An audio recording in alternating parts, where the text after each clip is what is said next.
सबसे पहले कहाँ इमर्ज हुए थे?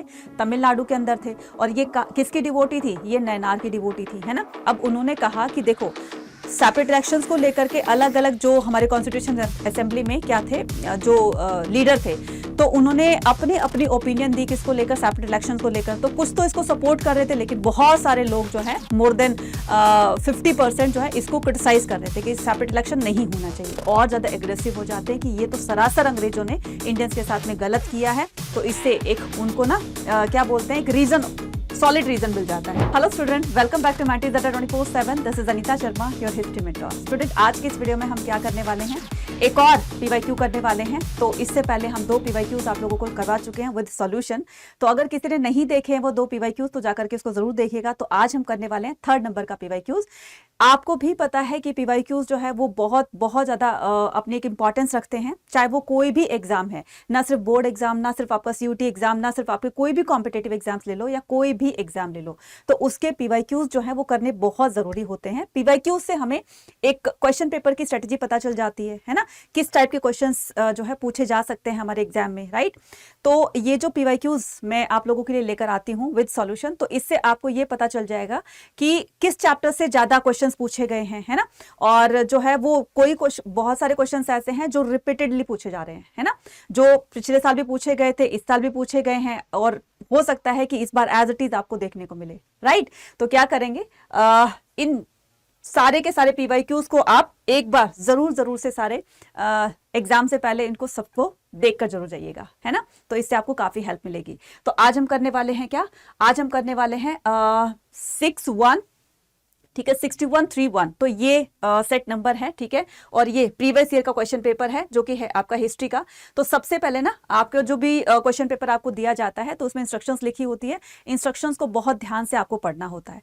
इंस्ट्रक्शंस को पढ़ने का सबसे बड़ा फायदा ये होता है कि आपको पता चल जाता है कि किस आंसर को हमने कितने वर्ड्स में लिखना है। तो वर्ड्स लिमिट भी दी होती है ना, ज्यादा इसको लिखोगे तो अपना टाइम वेस्ट करोगे, तब तक तो आप जो है वो टाइम निकलता चला जाएगा, हो सकता है कि बाकी क्वेश्चंस आपके रह जाए 1-2, है ना। तो आपको क्या करना है, वर्ड लिमिट्स जो दी होती हैं उसी के अकॉर्डिंग आपको अपना आंसर लिखना है, ठीक है। तो हिस्ट्री के क्वेश्चन पेपर में आपको 5 सेक्शंस दिए जाते हैं, 1 section A B C D E, ठीक है। सेक्शन A में MCQs दिए जाते हैं जो कि कैरी करेंगे, टोटल आपको मार्क्स मिलेंगे इसके 21 मार्क्स से पूछे जाते हैं।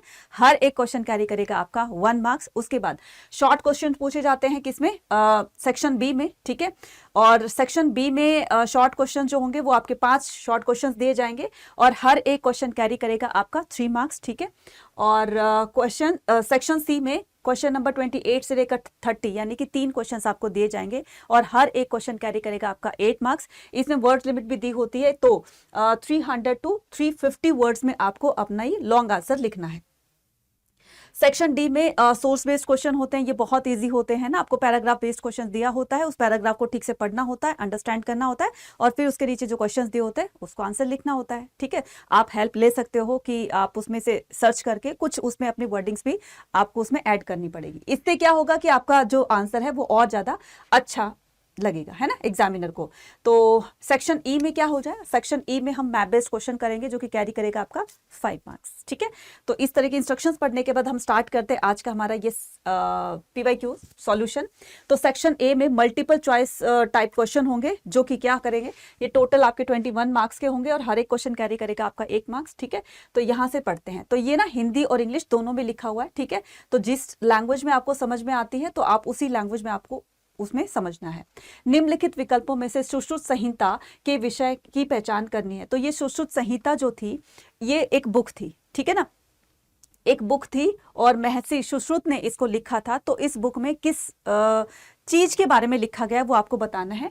क्या ये नक्षत्र पर कार्य कर रहा था, ठीक है, या फिर ये गणित पर था, या फिर औषधि पर था, या फिर व्याकरण पर था। अगर आपको हिंदी में थोड़ा सा टिपिकल लग रहा है तो हम इधर आते हैं, वर्क ऑन द कॉन्स्टलेशंस, ठीक है, work on the mathematics, work on the medicine, या फिर वर्क ऑन द ग्रामर। तो आंसर क्या आ जाएगा, लड्डू सा क्वेश्चन है तो आंसर क्या आ जाएगा बच्चे, इसका आंसर जो होगा वो होगा मेडिसिन, ठीक है।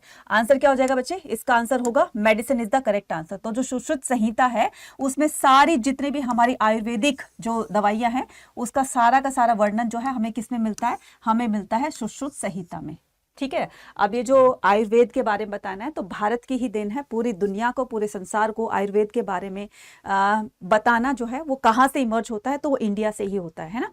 इंडिया के ही जो बड़े बड़े ऋषि मुनि थे, जो महर्षि सुश्रुत थे, उन्होंने ही मेडिकल के बारे में या आयुर्वेद के बारे में पूरी दुनिया को बताया कि ये जो प्लांट होते हैं इनको हम इस तरीके से एज अ मेडिसिन यूज कर सकते हैं। ठीक है, तो किस प्लांट को किस क्योर के लिए और किस मेडिसिन के तौर पर उसको यूज किया जाता है, वो सारी डिटेल हमें कहाँ मिलती है, सुश्रुत संहिता में मिलती है। ठीक है, अब चलते हैं अपना आगे की तरफ।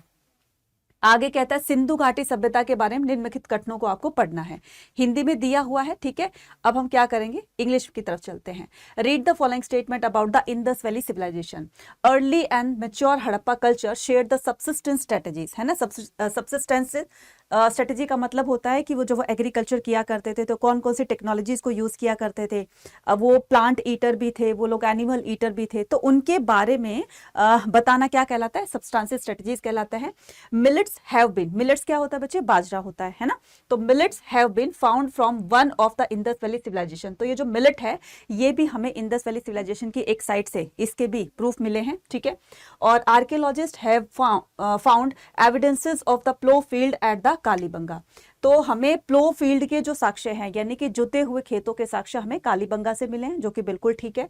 नेक्स्ट कहता है आर्कियोजियोलॉजिस्ट कंस्ट्रक्टेड, याद करो जरा, ये एज इट इज क्वेश्चन मैंने करवाया था आपका, और ये एज इट इज देख लो यहाँ पर आया हुआ है ना। तो geologist, archaeogeologist reconstructed dietary practice from the charred grain. तो आपको बताना है इसमें से कौन सी स्टेटमेंट सही है। अब आप देखो ये क्या कह रहा है कि जो आर्कियोजियोलॉजिस्ट होते हैं तो उन्होंने क्या किया था, वो जो है ग्रेन की स्टडी करते थे, जबकि जियोलॉजिस्ट क्या होता है बच्चे, जियोलॉजिस्ट होता है जो बोन की स्टडी करते हैं ना। जू तो आपने सुना होगा ना, तो जू वगैरह होते हैं, उसमें एनिमल्स होते हैं। एनिमल्स किस टाइप के एनिमल्स होते हैं, तो जो हमें धरती के अंदर, जो हमारे आर्कियोलॉजिस्ट को जमीन के अंदर से जितने भी उस टाइम में हड़प्पा में जितने भी जंगली जानवर थे या डोमेस्टिक जो एनिमल थे जो कि घरों में पालते थे, तो उनके बोन्स के प्रूफ मिले, है ना। तो उन पर स्टडी किया गया कि देखते हैं कि ये किसके कौन से एनिमल के ये प्रूफ हैं। तो उस तरह की स्टडी करने वालों को क्या कहा जाता है, उसको कहा जाता है आपका जियोलॉजिस्ट, ना उसको जियोलॉजिस्ट कहा जाता है। लेकिन ये कहता है कि ग्रेन की स्टडी करने वालों को, ग्रेन की स्टडी किसने की, जियोलॉजिस्ट ने की, ये तो बिल्कुल गलत हो जाएगा। तो ग्रेन हो गया, प्लांट हो गया, तो प्लांट से रिलेटेड जो स्टडी करते हैं उसको क्या कहा जाता है, बॉटनिस्ट कहा जाता है, ना कि जियोलॉजिस्ट। तो ये जो जियोलॉजिस्ट की जगह क्या हो जाएगा बच्चे, बॉटनिस्ट हो जाएगा। ठीक है, बॉटनिस्ट हो जाएगा। तो आपका ये स्टेटमेंट गलत हो जाएगी और 1, 2 और 3 ये सही हो जाएगी। तो आपकी जो करेक्ट आंसर होगा वो होगा आपका सी। ठीक है, चलिए नेक्स्ट मूव ऑन कर रहे हैं। Which one of the following is the oldest dynasty. लड्डू सा क्वेश्चन है, सबसे पुरानी डायनेस्टी बतानी है, इसमें से कौन सी है, मौर्य है, कुषाण है, गुप्ता है, कण्व है। तो आंसर क्या हो जाएगा, लड्डू सा क्वेश्चन है तो आंसर हो जाएगा बच्चे Maurya is the correct answer. ठीक है, Maurya is the correct answer.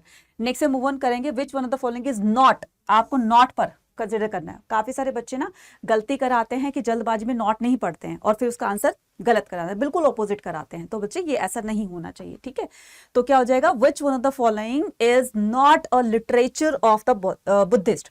विनय पिटक और सुत पिटक बिल्कुल लिटरेचर है बुद्धिज्म की, ठीक है, बुद्धिस्ट की। दीपवंश एंड द महावंश, ठीक है, तो ये क्या है, ये भी बुद्धिस्ट लिटरेचर है। ठीक है, अब दीपवंश की रचना कहाँ की गई थी, श्रीलंका में की गई थी। जातक स्टोरी एंड द अशोक वंदना ये भी बुद्ध से रिलेटेड है। ठीक है, और ये उत्तराध्याय सूत्र और द तवार्था सूत्र, बच्चे ये जो है बुद्धिस्ट बुक ना हो करके ये कौन सी, ये जैनियों की बुक है। ठीक है, ये जैनिज्म की बुक है। ठीक है, तो ये स्टेटमेंट हो जाएगी गलत। ठीक है, ये स्टेटमेंट हो जाएगी गलत, और गलत ही पूछा था तो इसका करेक्ट आंसर क्या हो जाएगा, डी। ठीक है, गलत आंसर पूछा था तो answer will be D. Which one of the following country did Marco Polo belong. Marco Polo कहाँ का निवासी था ये आपको बताना है, इटली, स्पेन, पुर्तगाल या फिर फ्रांस। तो आंसर क्या हो जाएगा आपका, Italy is the correct answer. ठीक है, इटली के वेनिस जो है सिटी है, तो वहां का ये रहने वाला। तो आंसर क्या हो जाएगा बच्चे, Italy. Which one of the following statement are correct about the bhakti sant करियक्कल अम्मैयर। ये एक फीमेल पोएट संत थी, ठीक है, करियक्कल अम्मैयर इनका नाम था। इनके बारे में बताना है कि कौन सी स्टेटमेंट सही है। She was a women devotee of the Karnataka, ये कर्नाटक की थी, याद करो जरा, अल्वराज और नैनार सबसे पहले कहाँ इमर्ज हुए थे? तमिलनाडु के अंदर थे। और ये किसकी डिवोटी थी? ये नैनार की डिवोटी थी, है ना। तो नैनार और अल्वराज कहाँ? तमिलनाडु। तो कर्नाटका तो गलत हो जाएगा, तो हम क्या करते हैं, इसको रॉन्ग कर देते हैं, ठीक है। So she was a women Nayanar, बिल्कुल सही है। ये नैनार यानी कि लॉर्ड शिवा के जो डिवोटीज होते हैं उनको क्या बोलते हैं? नैनार, ठीक है।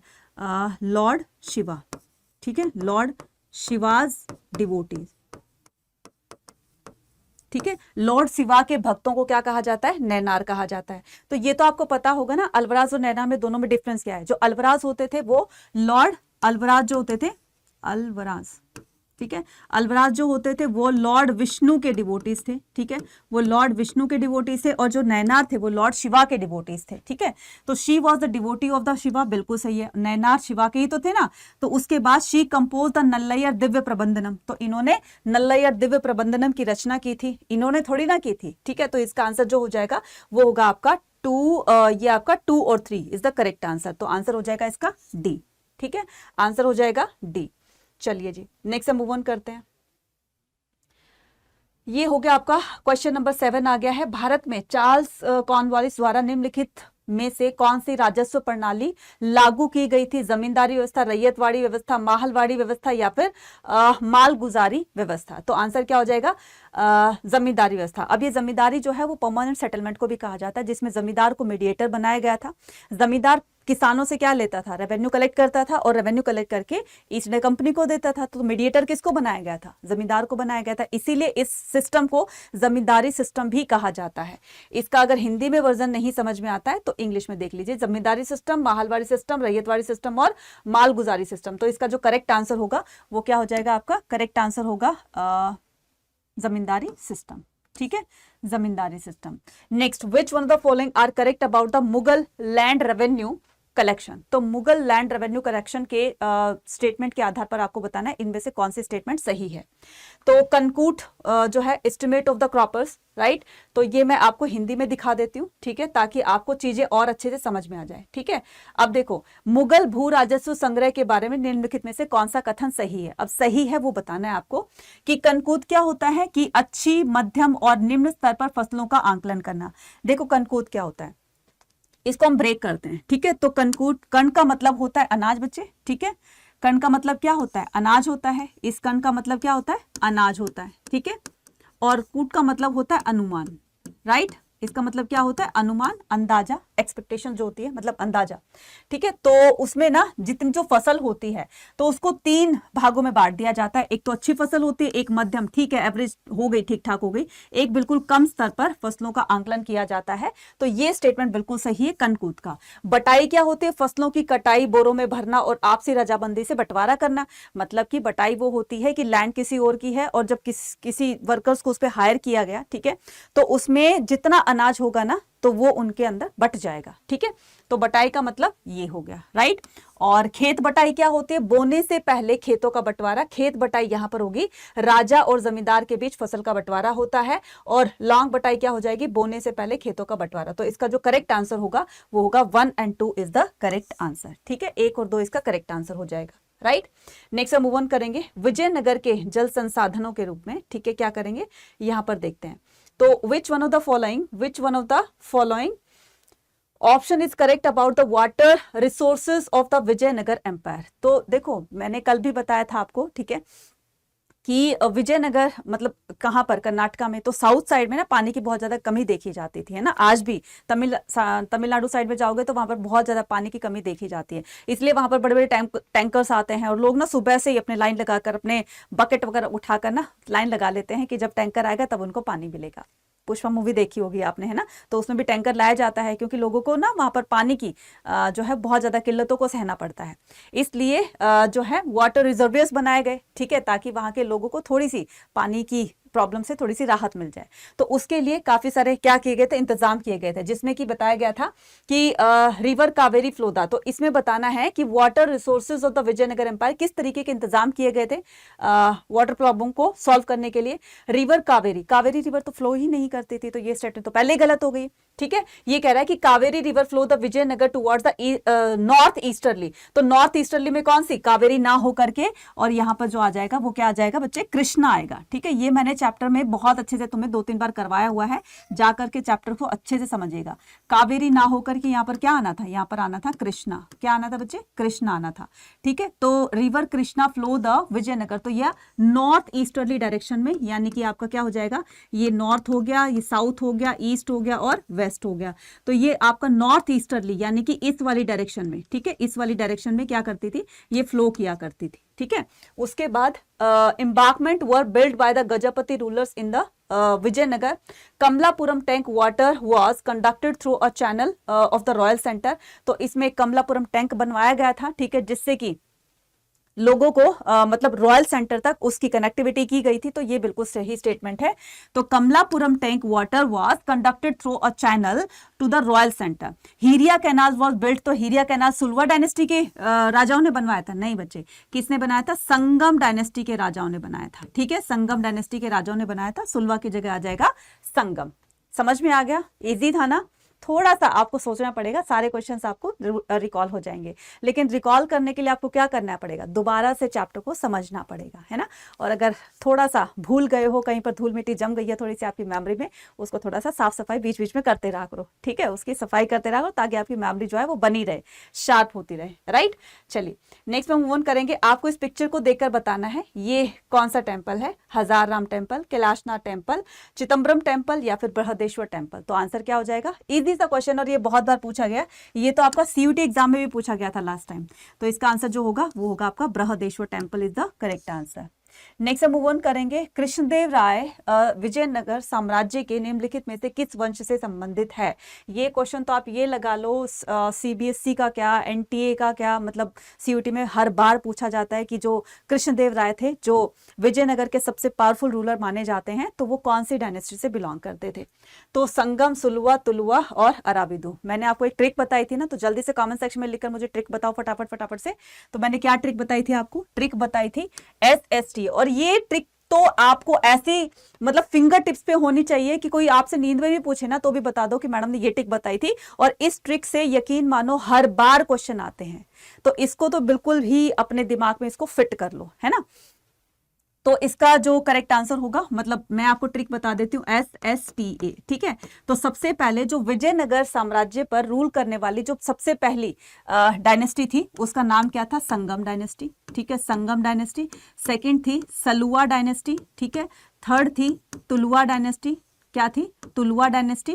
और फोर्थ थी अराविदु डायनेस्टी। अराविदु के बाद फिर ये बिल्कुल पूरी तरीके से डिक्लाइन हो जाती है। ठीक है, तो ये जो कृष्णदेव राय थे ये कौन से डायनेस्टी से बिलोंग करते थे बच्चे, तुलुवा डायनेस्टी से। ठीक है, थर्ड डायनेस्टी से। 1, 2, 3 और 4।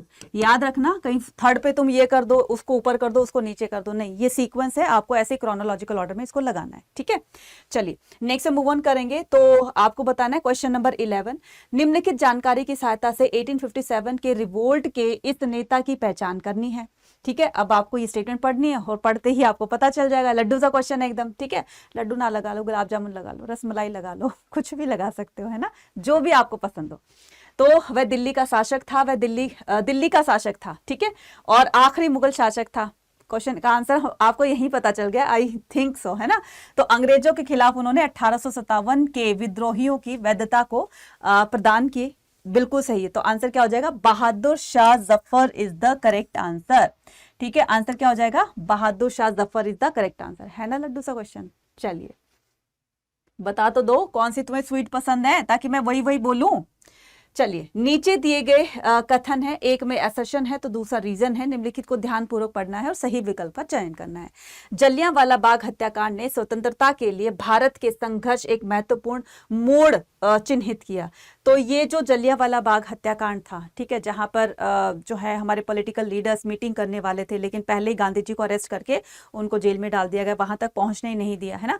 13 अप्रैल और 1919 को क्या होता है, ये जलियांवाला बाग इंसिडेंट होता है, और इसी में ही क्या किया गया, एक बड़े लेवल पर जो है मैसेक्योर हुआ था, यानी कि नरसंहार हुआ था। तो जनरल डायर ने आकर के बिना किसी को अलर्ट किए चारों तरफ से इसको क्या किया, घेराबंदी कर ली और फायरिंग स्टार्ट कर दी, बिना किसी को वार्न किए, बिना किसी को अलर्ट किए कि जो है तुम लोग अभी भी चले जाओ, ठीक है, ये मैदान खाली कर दो, कुछ ना कुछ तो अलर्टेशन देनी थी ना उनको। लेकिन बिना किसी अलर्टेशन के जो लोग बैसाखी का दिन था, अब बैसाखी का दिन था तो उस जलियांवाला बाग में अपना झूले वूले भी लगे हुए थे, ठीक है, और गोलगप्पे, टिक्की, मोमोज, आगे ना पानी, इनकी स्टॉल्स भी लगी हुई थी, है ना।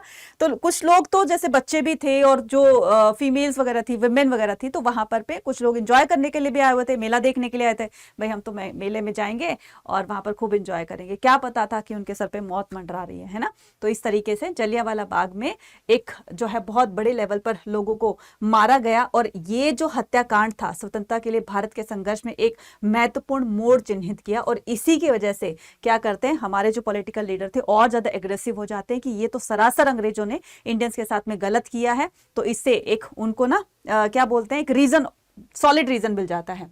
तो नरसंहार ने अंग्रेजों के साथ संबंधों को, तो इस पूरी जो ये जो ब्रुटिलिटी देखी गई है या फिर एक जो मैसेकेयर देखा गया है, तो इसने क्या किया था, अंग्रेजों के साथ भारतीयों के संबंध खराब कर दिए थे और भारतीय राष्ट्रवाद के प्रति गांधी जी की प्रतिबद्धता की एक और शुरुआत हुई, है ना। तो आपको बताना है दोनों ही स्टेटमेंट जो है वो सही है, गलत है, क्या है, ठीक है।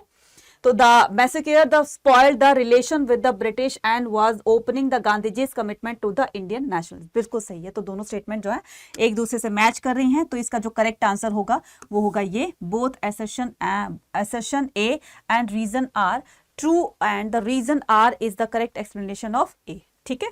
चलिए नेक्स्ट हम मूव ऑन करते हैं। तो नेक्स्ट आता है आपका क्वेश्चन नंबर 13, ठीक है। क्वेश्चन नंबर 13 पे आते हैं। निम्नलिखित में से कौन संविधान सभा के अध्यक्ष थे? इतना लड्डू सा क्वेश्चन, प्रेसिडेंट कौन थे, ठीक है, इंग्लिश में आता, who among the following president of the constitution assembly. लड्डू सा क्वेश्चन है, जल्दी जल्दी से बताओ, फटाफट फटाफट से, ठीक है, जल्दी जल्दी से बताओ। कॉन्स्टिट्यूशन असेंबली के कौन प्रेसिडेंट कौन थे? तो कौन थे? डॉक्टर राजेंद्र प्रसाद, ठीक है।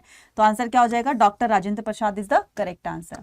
नेक्स्ट हम मूव ऑन करेंगे। Which one of the following is the correct chronology of the rulers of ancient India. तो आपको इनको क्रोनोलॉजिकल ऑर्डर में लगाना है। देखो ऐसे क्वेश्चंस को अरेंज करने का एक मैं दी बेस्ट आइडिया बताती हूँ, ठीक है। कहीं ना कहीं आपको लगा होगा कि जो है चंद्रगुप्त मौर्य और ये अशोका, ये दोनों एक ही डायनेस्टी के थे। तो सबसे पहले तो चंद्रगुप्त मौर्य होगा ना, पहले मैं मौर्य डायनेस्टी की बात करती हूँ, ठीक है। तो चंद्रगुप्त मौर्य किसको रिप्लेस किया था चंद्रगुप्त मौर्य ने, यानी कि किसको हटा करके खुद राजा बना था? ये कहानी भी याद होगी, है ना। और अगर नहीं है तो जाकर के मेरा वन शॉट देख लीजिएगा, आपको सारी चीजें पता चल जाएगी, ठीक है। तो महापद्मानंद को हटा करके, ठीक है। अब महापद्मानंद से पहले कौन राजा था? अजात शत्रु था। अशोक तो बहुत बाद में आया था, अशोक बहुत लास्ट वाला रूलर था ना, पावरफुल, ठीक है। तो उसके बाद हम क्या करेंगे, सबसे पहले हम देखते हैं कि इसमें अजात शत्रु पहले आएगा। तो ये अजात शत्रु यहां पर है, 2 यहां पर है, तो 2 यहां पर भी, इसका मतलब ये 3 और ये तो हो नहीं सकते हैं, ठीक है। तो ये हम क्या करेंगे, इसको तो एलिमिनेट कर देते हैं, कौन से 3 वालों को एलिमिनेट कर देते हैं, ठीक है। तो ना तो ये हो सकता है और ना ही ये हो सकता है। तो सबसे पहले क्या आ जाएगा आपका अजात शत्रु, तो अजात शत्रु आपका ये रहा, ठीक है। उसके बाद आ जाएगा आपका अजात शत्रु में क्या आ जाएगा, अजात शत्रु के बाद महापद्मानंद, तो ये रहा आपका महापद्मानंद यानी कि 3rd नंबर का। उसके बाद चंद्रगुप्त मौर्य, उसके बाद अशोका।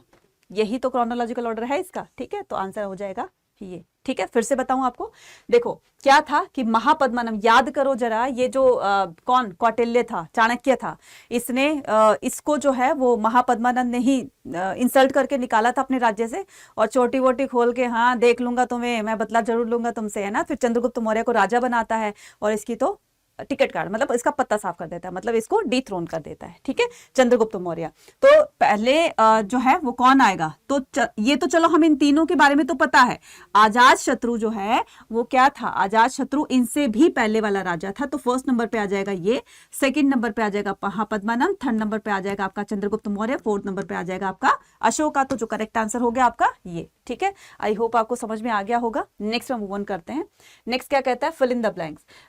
इन the dash the executive were made entirely responsible to the provisional legislature. आपको बताना है इनमें से कौन सा एक्ट, ठीक है, वो पूरी तरीके से क्या था, रिस्पॉन्सिबल था प्रोविजनल लेजिस्लेचर के बिहाफ पर, ठीक है। तो इसका जो हिंदी वर्जन है वो क्या होगा, मैं आपको दिखा देती हूँ। कार्यपालिका को डैश में प्रांतीय विधायिका के लिए पूरी तरीके से जिम्मेदार बनाया गया, कौन से एक्ट के थ्रू? मॉडल मिंटो सुधार 1909, government India act 1919, government of India act 1935 या फिर भारतीय स्वतंत्रता अधिनियम 1947। तो इसका जो करेक्ट आंसर होगा वो क्या होगा? जो आपने गैस कर भी लिया होगा तो फटाफट फटाफट से, जैसे तुम लोग गैस कर लेते हो ना, मुझे आंसर लिखकर दे दिया करो। तो आंसर क्या हो जाएगा? Government act of India 1935। ठीक है, 1935। ये मार्ले मिंटो सुधार क्या था बच्चे? जो कांग्रेस बार बार डिमांड कर रही थी ना स्वशासन की, यानी कि हमें अपना राज चाहिए, है ना, सेल्फ रूल चाहिए, तो बार बार इसकी डिमांड कर रही थी। ठीक है, अब उन्होंने बिल्कुल मार्ले मिंटो, जो कि जो ये मिंटो थे, ठीक है, इन्हीं के नाम पर ही इनका नाम पड़ता है, क्या? मार्ले मिंटो इन पर रखा जाता है, इस सुधार का नाम ही मार्ले मिंटो रखा जाता है। इसमें उन्होंने कहा, साफ कह दिया, कौन? मिस्टर मिंटो ने कहा कि इंडियन जो है वो सेल्फ रूल नहीं कर सकते हैं, क्योंकि उनको सेंस ही नहीं है, उनको समझ ही नहीं है कि रूल कैसे किया जाता है, किस तरीके से देश को चलाना है, उनको कुछ नहीं पता है ना। तो हम तुम्हारे लिए कुछ ना कुछ बेटर करेंगे। ठीक है, तो सोचा तो यही था, ठीक है, उन्होंने उनकी बात मान ली थी। तो ये जो मार्ले मिंटो सुधार आता है 1909 में, तो ये कुछ रिफॉर्म करने के लिए आया था, लेकिन सोचा तो भारतीयों ने कुछ और था, इंडियंस ने कुछ और था, लेकिन इनको मिला कुछ और। ठीक है, तो ये तो फेल हो जाता है। ठीक है, उसके बाद आता है आपका 1909 एक्ट, ठीक है, जिसमें कि इलेक्शंस वगैरह स्टार्ट हो जाते हैं 1935 में। जो गवर्नमेंट ऑफ एक्ट है, इसमें कार्यपालिका को गवर्नमेंट ऑफ इंडिया एक्ट 1935 में प्रांतीय विधायिका के लिए पूरी तरीके से जिम्मेदार बना दिया गया। तो इसका जो करेक्ट आंसर होगा वो होगा आपका C, that is government act of India. ठीक है, 1935। Who among the following was the president of the constitution assembly? इतना लड्डू सा क्वेश्चन। कॉन्स्टिट्यूशन असेंबली के, अभी तो बताया था, कॉन्स्टिट्यूशन असेंबली के अध्यक्ष कौन है? डॉक्टर राजेंद्र प्रसाद। ठीक है, next, which one of the following is the correct chronological order rulers in the, अच्छा ये हो गया था। ठीक है, ये हमने हिंदी वाला किया था ना, ये आपका इंग्लिश में हो गया। हाँ, निम्नलिखित में चीनी बौद्ध भिक्षुओं, तो इसका करते हैं इंग्लिश वाला वर्जन। ठीक है, तो who among the following Chinese Buddhist monk visited India in the 5th century? तो इसका जो हिंदी वर्जन है कि ये जो चाइनीज बुद्धिस्ट मॉन्क है, ये इंडिया में आया था कब? 5th century CE में, है ना। लेकिन आपको इसका नाम बताना है, कौन सा चाइनीज बुद्धिस्ट आया था, ट्रैवलर आया था। तो आपका जो आंसर होगा वो होगा आपका फाजियान इज द करेक्ट आंसर। ठीक है, आंसर क्या हो जाएगा बच्चे? फाहियान। ठीक है, इसको इंग्लिश में फाजियान भी बोलते हैं और हिंदी में इसको फाहियान बोलते हैं। ठीक है, नाउ 1857 के विद्रोह में लखनऊ से किसने नेतृत्व किया? बहुत इजी क्वेश्चन है। आलमगीर, ब्रिटिश कादिर, नाना साहेब और पेशवा बाजीराव। ठीक है, तो इसका आंसर क्या हो जाएगा? लखनऊ से। ठीक है, लखनऊ से Birjis Qadir is the correct answer. ठीक है, लखनऊ से अवध, आलमगीर, ब्रिटिश कादिर, ठीक है, नाना साहेब और पेशवा बाजीराव। तो आपको बताना इसका correct answer Birjis Qadir is the correct answer. ठीक है, Birjis Qadir is the correct answer. ठीक है, नाना साहिब का भी पूछा जाता है, तो ये कानपुर से लीड कर रहे थे। बस इसमें से 2 ही पूछे जाएंगे, अगर पूछे जाएंगे तो कानपुर से लीड कर रहे थे। ठीक है, नेक्स्ट हम मूव ऑन करेंगे। तो ये आपका हो गया।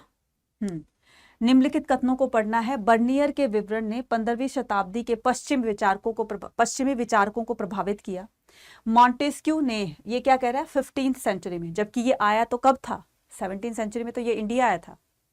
ये गलत हो जाएगी ना स्टेटमेंट, पहले इसमें 15th century दिया जबकि वो आया ही 17th century में था। ठीक है, तो ये आपकी स्टेटमेंट गलत हो जाएगी। मॉन्टेस्क्यू ने बर्नियर के वृत्तांत, ठीक है, मैं क्या करती हूँ, इसका इंग्लिश वर्जन निकालती हूँ। Bernier description influenced the Western theorist from the 15th century onwards. Montesquieu used this account to develop the idea of the Oriental despotism. बिल्कुल क्लियर लिखा हुआ हमारे एनसीईआरटी में, एज इट इज स्टेटमेंट लिखी हुई है। Bernier idea was developed and the ascetic mode of the production by the Karl Marx, बिल्कुल सही है। नेक्स्ट आ जाएगा आपका, according to the Bernier the Mughal emperor court presided over the village community. ये भी बिल्कुल सही है कि एक तरह से मोनोपोली किसकी थी? मुगल एम्परर्स की थी। तो ये बात किसने बताई? फ्रैंकिस बर्नियर ने बताई अपनी book the travels in the Mughal empire. ठीक है, तो इसका जो करेक्ट आंसर होगा वो होगा 2, 3 और 4। फर्स्ट आंसर गलत हो जाएगा। ठीक है, इसका जो करेक्ट आंसर होगा वो होगा आपका बी। ठीक है, बी। नेक्स्ट हम मूव ऑन करेंगे। नीचे दिए गए कथनों में से आपको फिर से आ गया आपका असर्शन रीजन का क्वेश्चन। ठीक है, तो यहाँ पर देखेंगे हम इसका इंग्लिश वर्जन। तो असर्शन कहता है कि Harappa civilisation had developed a precise system of weight and measures. ठीक है, तो हड़प्पा के लोग जो हैं उन्होंने वेट सिस्टम को प्रिसाइज किया। नेक्स्ट कहता है metal scale pan have been found, तो एक इसमें जो है मेटल स्केल यानी कि वो जो तराजू होते हैं उसके भी साक्ष्य मिले हैं। तो आपको इस तरीके से बताना है स्टेटमेंट में सही इसमें कौन सा होगा। हड़प्पा सभ्यता के विनिमय बाटों को, मतलब जिससे वेट वगैरह करते हैं ना, तोलते हैं जिसको, तो हड़प्पा के लोग ये भी किया करते थे, बाट वगैरह भी बनाते थे, है ना, सील्स मेकिंग, वेट मेकिंग किया करते थे। तो उसके बाद धातु से बने तराजे के पलड़े को पाया गया, बिल्कुल सही बात है, तो दोनों ही सही आंसर हो जाएंगे। ठीक है, तो ये कब पाए गए, जब वो चीज वहां पर पाई जाएगी तभी तो ये पाई जाएगी ना, तो दोनों एक दूसरे से रिलेट कर रही हैं, तो इसका जो करेक्ट आंसर होगा वो हो जाएगा आपका ए। ठीक है, जो करेक्ट आंसर होगा वो होगा इसमें ए। ठीक है, तो ए पर मैं कर देती हूँ टिक इसको। राइट बच्चे, ये लो, ठीक है, A is the correct answer. Next move on करेंगे। Consider the following statement regarding the central purpose of the Aine Akbari. अभी तो कुछ ऐसा लग रहा है आपको, ये थोड़ा सा कल के मुकाबले में आज थोड़ा सा आपको डिफिकल्ट लग रहा होगा, जहां तक मैं जान पा रही हूँ, है ना, क्योंकि आपके ये जो कमेंट सेक्शन में धीरे धीरे ये आ रहे हैं ना, तो ये बहुत ज्यादा ना आकर के, कल तो बहुत अच्छे आंसर्स आ रहे थे और फटाफट तुम लोग बता रहे थे, कल का पेपर इजी था। लेकिन इस बार हमेशा ना ऐसे होता है कि मतलब मोस्टली ऐसे होता है कि एक साल पेपर ना इजी आएगा तो दूसरे साल थोड़ा सा डिफिकल्ट आता है ना। तो हम क्या करेंगे, डिफिकल्ट भी करेंगे हम लोग, इजी भी करेंगे हम लोग, मॉडरेट भी करेंगे, है ना, जिससे कि आपको क्वेश्चन की स्ट्रेटेजी पता चल जाए कि किस तरह के क्वेश्चन आपसे पूछे जा सकते हैं। तो आपको डरना नहीं है, घबराना ही है बिल्कुल भी, आपको पूरी तरीके से तैयारी प्रिपरेशन जो है हम लोग करवाएंगे आपकी। ठीक है, चैनल को सब्सक्राइब जरूर कीजिएगा अगर आप चैनल पर नए हैं तो। ठीक है, चलिए नेक्स्ट हम मूव ऑन करते हैं कि आईने अकबरी के रिगार्डिंग आपको बताना है कौन से स्टेटमेंट सही है। Aine Akbari was the authored by the Abu Fazal. Aine Akbari को किसने लिखा था, अबू फजल ने, तो ये स्टेटमेंट हो जाएगी बिल्कुल सही। ठीक है, हो जाएगी ना सही स्टेटमेंट, ये इसको टिक कर दूं। Okay ji, Aine Akbari presented the vision of the Akbar's empire, तो अकबर के पूरे साम्राज्य के बारे में इन्होंने बताया। ठीक है, आईने अकबरी हमें डिटेल एक्सप्लेनेशन देती है इस चीज की। आईने Akbari highlighted the strength of the Mughal army, तो याद करो जरा, सिपा आबादी, मुल्क, सिपा आबादी आपकी पहले क्या हो जाएगी, हाँ ठीक है, तो सिपा आबादी भी था ना, सिपा आबादी भी था, मुल्क आबादी था, मंजिल आबादी था। मंजिल आबादी फर्स्ट बुक थी। ठीक है, सेकंड बुक कौन सी थी आपकी, वो थी आपकी सिपा आबादी, और थर्ड बुक कौन सी थी, थर्ड बुक थी आपकी फर्स्ट बुक कौन सी थी, मंजिल आबादी। ठीक है, मंजिल आबादी,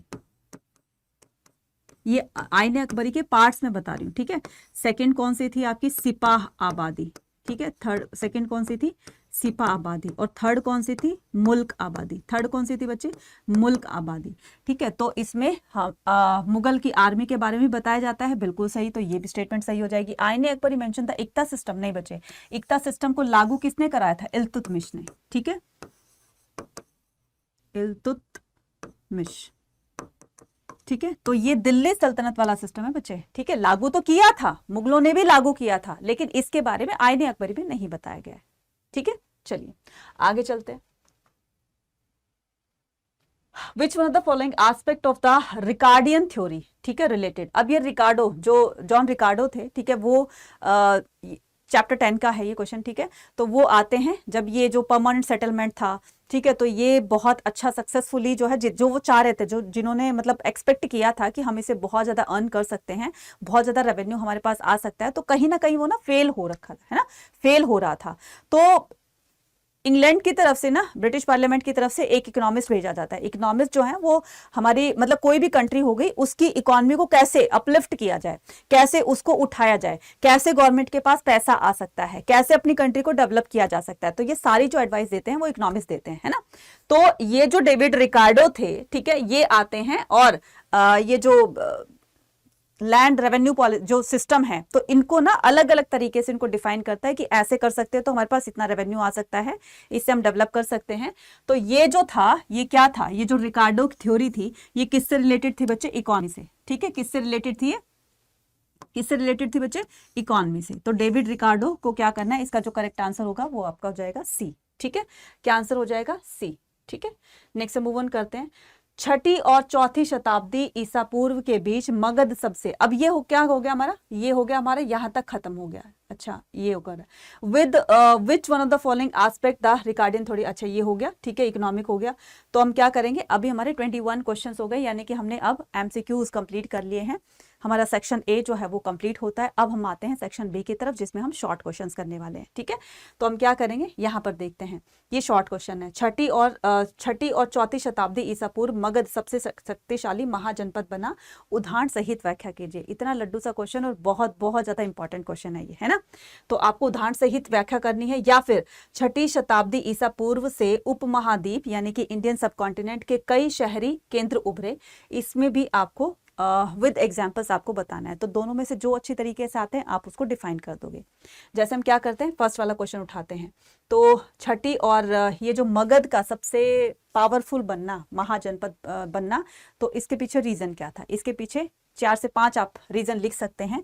नंबर 1 पर क्या करोगे? नंबर 1 पर एक तो ये जो है वो रिवर के पास लोकेटेड था। ठीक है, क्या था? रिवर के पास लोकेटेड था। तो लोकेटेड नियर रिवर। ठीक है, और रिवर भी कौन सी? गंगा। ठीक है, एक तो ये गंगा रिवर के आसपास में था। ठीक है, सेकंड इसमें क्या था? फॉरेस्ट की अवेलेबिलिटी देखी गई थी। अब जहां पर रिवर होगी वहां पर आसपास में जंगल भी होंगे, है ना, जंगली जानवर भी होंगे। जंगली जानवर में क्या? इसमें एलिफेंट्स वगैरह पाए जाएंगे। ठीक है, इसमें क्या हो जाएंगे? एलिफेंट्स वगैरह पाए जाएंगे। और ये जो एलिफेंट थे ये किस में? आर्मी में काम आते थे। तो आर्मी में जब एलिफेंट ज़्यादा से ज़्यादा होंगे तो आपको भी पता है कि एक एलिफेंट ने अगर अपना पैर रख दिया तो 10-12 जो है वो सैनिक वैसे ही मारे चले जाएंगे, है ना। इसलिए उनकी विजय का सबसे बड़ा कारण या पावरफुल होने का सबसे बड़ा कारण ये भी था। ठीक है, अब ये जो रिवर वाला बताया है, तो रिवर से क्या बेनिफिट होता था इनको? कम्युनिकेशन बहुत अच्छे से होता था। अगर किसी इनको दूसरे राज्य में किसी के साथ ट्रेडिंग रिलेशन करने हैं तो ये जो सामान लाना ले जाना होता था, कम्युनिकेशन हुआ करता था, रिवर के थ्रू ही हुआ करता था। ठीक है, तो ये भी इसका वो बनता है। साथ में जो रिवर का फ्रेश वाटर होता है उससे एग्रीकल्चर का प्रोडक्शन बहुत अच्छा निकलता है। तो इस वजह से ये पावरफुल बना। तो 2 रीजन हो गए। थर्ड में हम क्या कर सकते हैं? थर्ड में हम बता सकते हैं इसमें कि आयरन माइंस, ये बहुत बहुत बहुत बड़ा फैक्टर है इसका। ठीक है, आयरन माइंस की वजह से भी अब जहां पर लोहे की खानें होंगी, जाहिर सी बात है कि वहां पर लोहे के बने हुए टूल्स को यूज किया जाएगा, वेपन्स को यूज किया जाएगा। ठीक है, हथियारों को यूज किया जाएगा। अब ये टूल्स और वेपन्स हैं, ये टूल्स तो डेली मर्रा की उसमें उनकी लाइफ में, लोगों की लाइफ में काम आने वाली चीजें। जो वेपन्स हैं तो लोहे के बने हथियार पहले नहीं यूज होते थे लेकिन अब होने लगे, जिससे कि दुश्मनों पर जल्दी विजय प्राप्त की जा सकती है। तो इस तरीके से 3 नंबर का है ये, 4 से 5 आप लिख दोगे, सफिशिएंट रहेगा। इसी में आपको फुल मार्क्स मिल जाएंगे। आई होप आपको समझ में आ गया होगा। छठी शताब्दी ईसा पूर्व में उपमहाद्वीप में कई शहरों का कई शहरी केंद्र उभरे। ठीक है, तो आपको कोई भी 2 से 3 सिटीज बता देनी है। ठीक है, जैसे कि हम क्या करते हैं, पाटलिपुत्र। ठीक है, पाटलिपुत्र, पाटलिपुत्र आज का क्या है बच्चे? पटना। ठीक है, आज इसको पटना के नाम से जानते हैं। तो पटना जो है वहां पर रिवराइन रूट फॉलो किया जाता था पटना में। ठीक है, तो एग्जाम्पल के साथ बता दिया। तो गंगा नदी के किनारे बसा हुआ है ना ये, तो यहाँ से रिवराइन यानी कि रिवर से ही कम्युनिकेशन होता था। ठीक है, अगर मैं बात करूं किसकी? उज्जैन की। ठीक है, अगर मैं बात करूं किसकी? उज्जैन की, तो ये जो उज्जैनी जो है बच्चे, इससे लैंड रूट फॉलो किया जाता था। ठीक है, इससे लैंड रूट फॉलो किया जाता था। लैंड रूट मतलब कि अगर मान लो लोकली कहीं पर उनको सामान एक जगह से दूसरी जगह पर ले जाना होता था तो उज्जैनी से ले जाते थे। तीसरा हम क्या करते हैं? पुहार करते हैं। ठीक है, तीसरा हम क्या करते हैं? पुहार करते हैं। ये सी कोस्टल एरिया था। ठीक है, हम क्या करते हैं? इसको कोस्टल एरिया को बताते हैं। तो कोस्टल एरिया से जो बड़े बड़े अलग अलग दूर दूर देशों में उनके कम्युनिकेशन होते थे, ये तो आस पड़ोस के राज्य में रिवर को यूज किया करते थे, लेकिन अगर दूर दराज के देशों के साथ कम्युनिकेशन करना होता था, ट्रेड करना होता था, तो वो लोग सी रूट फॉलो किया करते थे। और पुहार जो था वो कोस्टल एरिया था, यहां से वो सी रूट किया करते थे। ठीक है, आई होप यहाँ पर क्लियर हो गया होगा आपको। ठीक है, अब क्या करते हैं? आगे की बात पर चलते हैं। ठीक है, तो महाभारत को एक गतिशील ग्रंथ क्यों कहा गया है? देखो ये क्वेश्चन जो है वो हमने पिछले 2 जो हमने जो पीवाईक्यूज किए हैं वो एज इट इज ये क्वेश्चन आया हुआ है, तो समझ सकते हो कि किस चैप्टर में कितनी ज्यादा क्वेश्चंस की वेटेज दी गई है। तो आपको ध्यान से ये जो क्वेश्चंस बार बार रिपीट हो रहे हैं ना, इनको कहीं पर नोट कर लीजिएगा, बहुत काम आने वाले हैं। हो भी सकता है कि एज इट इज आपसे इस बार ये क्वेश्चन पूछ लें। ठीक है ना, तो क्या करेंगे आप देखो, अभी मैंने क्या कराया आपको? क्वेश्चन नंबर ये जो 22 है दोनों पार्ट करवा दिए। अब हम क्या करेंगे? 23rd पर करते हैं। Why is Mahabharata consider the dynamic text? ठीक है, तो ये जो डायनेमिक टेक्स्ट है, ठीक है, इसको किस तरीके से हम करेंगे। तो जैसे देखो अभी इसमें क्या कहा गया कि महाभारत को, ठीक है, तो ये जो क्वेश्चन है वो दो में ना, मतलब जो हमने दो क्वेश्चन पेपर किए हैं ना, पीवाईक्यूज किए हैं, उसमें एक में पूछा गया, एक में नहीं पूछा गया। इसका मतलब ये क्वेश्चन बहुत इंपॉर्टेंट है। कौन सा? आपका 23rd नंबर का है कि महाभारत को एक गतिशील ग्रंथ क्यों माना जाता है, इसको स्पष्ट करना है। इसको इंग्लिश में देखो कैसे पूछा गया है, इसमें इंग्लिश में पूछा गया है कि why is Mahabharata consider as the dynamic text. इसको डायनेमिक टेक्स्ट क्यों बोला गया है? सिंपल सा है, बहुत सिंपल सा है कि महाभारत एक ऐसा ग्रंथ है जो कि दुनिया का सबसे बड़ा ग्रंथ है ना, लेंथीएस्ट एपिक बोला जाता है इसको। और जो है इसमें ना सिर्फ पर्टिकुलर एक मतलब एक बैटल के बारे में, कौरव पांडवों के युद्ध के बारे में, बल्कि जैसे फॉरेस्ट ड्वेलर्स होते थे, फॉरेस्ट ड्वेलर्स कैसे रहा करते थे, क्या ऑक्यूपेशन था उनका, मतलब रीडर को हर चीज से इसमें वाकिफ कराया गया, हर फील्ड से वाकिफ कराया गया। नॉर्मल पर्सन कैसे रहा करते थे, इंडियन सोसाइटी कौन से 4 वर्णों में डिवाइडेड थी, है ना, 4 वर्णास में डिवाइडेड थी, ब्राह्मण, क्षत्रिय, वैश्य, शूद्र, उनके क्या क्या काम थे। तो वो सारी चीजें ना इसमें बिल्कुल अच्छी तरीके से बताई गई है। साथ में कौरव पांडवों का युद्ध तो बताया ही गया है, उसमें क्लान्स के बारे में भी, उनमें जो उनका वंश होता है उनके बारे में बताया गया है, फैमिली के बारे में बताया गया है, मैरिज टाइप्स के बारे में बताया गया, कितने टाइप्स की मैरिज होती है। तो ईच एंड एवरीथिंग ये इसमें महाभारत में बताया गया, इसीलिए इसको क्या कहा जाता है? डायनेमिक टेक्स्ट बोला जाता है। और इसके अलावा इसको वर्ल्ड की जो है मैक्सिमम लैंग्वेज में इसको ट्रांसलेट किया जा चुका है, ठीक है। तो मैक्सिमम लैंग्वेज में इसको क्या किया जाए? ट्रांसलेट किया जा चुका है, ठीक है। मैक्सिमम लैंग्वेजेस में, वर्ल्ड की मैक्सिमम यानी कि ज्यादा से ज्यादा लैंग्वेज में इसको ट्रांसलेट किया जा चुका है और अभी भी इसकी ट्रांसलेशन जारी है। तो इस तरीके से आप जो है वो 3 मार्क्स का क्वेश्चन है, इसमें से 4 से पॉइंट बना करके लिख दोगे। नेक्स्ट बात करते हैं कि describe any 3 experience of the Ibn Battuta in India. अब ये इब्न बतूता जो था बच्चे, ये बहुत ही बड़ा स्कॉलर था, ठीक है, बहुत बड़ा स्कॉलर था। अब ये कहाँ का था? ये मोरक्को का निवासी था, ठीक है। ये कहाँ का था? बहुत बार आता है कि ये कहाँ का निवासी था? मोरक्को का, जो कि अफ्रीका कॉन्टिनेंट में, ठीक है, जो कि कहां पर है? अफ्रीका के अंदर, ठीक है। तो इब्न बतूता जब ये इंडिया आता है तो ये बहुत सारी भाषाओं को जानने वाला था। तो इसके बारे में जो भी कुछ आपको पता है वो लिख दोगे। इन्होंने जो अपनी बुक लिखी जब ये इंडिया आया था, ठीक है, इन्होंने अपनी बुक लिखी, ठीक है। तो 1333 में कब आता है? ये इंडिया आता है। इन्होंने जो बुक लिखी थी उसका नाम क्या था? रहला बुक था। उसका नाम क्या था बच्चे? रहला बुक था। तो इब्न बतूता ने अपनी रहला बुक में इंडिया के बारे में बहुत अच्छे से एक्सप्लेन किया है। साथ साथ में इन्होंने क्या किया? इंडिया में आकर के जो आपका जो पोस्टल सिस्टम है, जो कि उसने बाकी के अदर कंट्री में कहीं भी नहीं देखा, पोस्टल सिस्टम को यहाँ पर देखा, ठीक है। पान और जो कोकोनट वगैरह है, ठीक है, इसके बारे में बताया। तो काफी सारी चीजों के बारे में इब्न बतूता ने अपनी बुक रहला में बताया। तो आपको क्या करना है? ज्यादा उसको एक्सप्लेन नहीं करना, ठीक है। 3 नंबर में पूछा गया है ना, तो आप 4 से 5 पॉइंट लिख देना, ठीक है। 3 भी नहीं लिखने हैं, ठीक है, हो सकता है कहीं पर थोड़ी बहुत मिस्टेक हो जाए, तो आपको 4 से 5 पॉइंट लिखने हैं। मैंने बता दिया है। एक तो बताना इब्न बतूता, सबसे पहले इसको इंट्रोडक्शन करना है। इब्न बतूता कहाँ का निवासी था? मोरक्को का, ठीक है, और ये बहुत सारी भाषाओं को जानने वाला था, ठीक है। और इसके बाद में क्या करोगे कि जब वो 1333 में इंडिया आता है तो उस टाइम में जो मुगल यानी कि जो आपका इंडिया पर कौन रूल कर रहा था? तो मुगलों का राज, मतलब दिल्ली सल्तनत के कौन से राजा का रूल चल रहा था? तो आ जाएगा आपका इब्न बतूता, ठीक है। आ जाएगा क्या? क्या आ जाएगा? तो आपका आंसर होना चाहिए क्या कि जब वो इंडिया आया तो इंडिया आकर सबसे पहले वो किससे मिलता है? इंडिया आकर सबसे पहले मिलता है मोहम्मद बिन तुगलक से, है ना। इब्न बतूता लिख दिया था मोहम्मद बिन तुगलक से।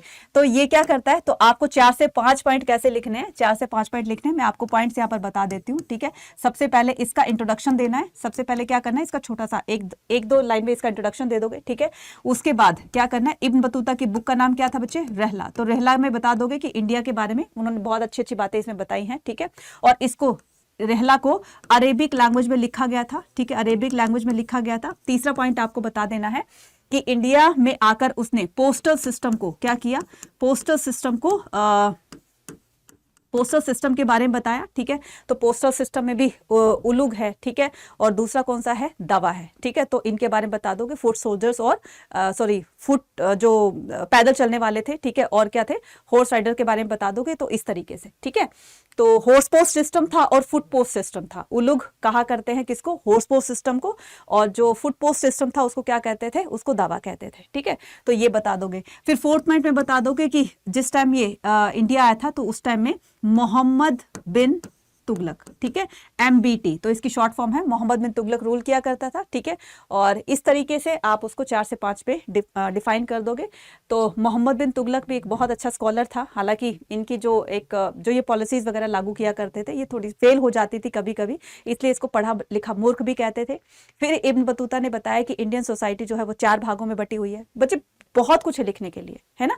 तो इस तरीके से आप वो जो वर्ग हैं, है ना, जो वर्णा सिस्टम है वो भी आप क्या करोगे इसमें बता सकते हो, क्योंकि इंडिया में आकर के उसने इन्हीं चीजों को ऑब्जर्व किया।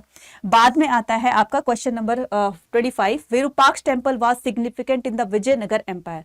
ये जो विरूपाक्ष टेम्पल है was significant in the Vijayanagar empire substantiate the statement. आपको विरूपाक्ष टेम्पल के बारे में लिखना है, ठीक है।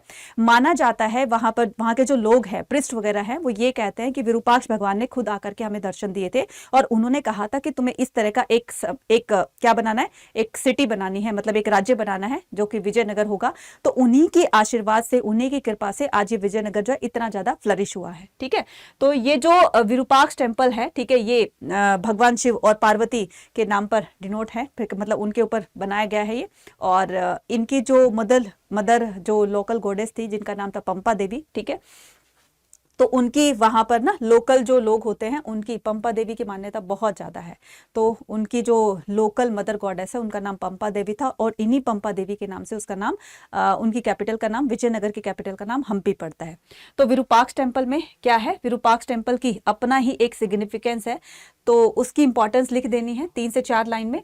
The architecture of Vitthal temple was unique. अब विट्ठल टेम्पल के बारे में आपको बताना है कि जो इसका जो बनाने का स्टाइल जो था वो बाकी के कंपैरेटिवली अदर जो टेम्पल्स थे उससे बहुत ज्यादा यूनिक था।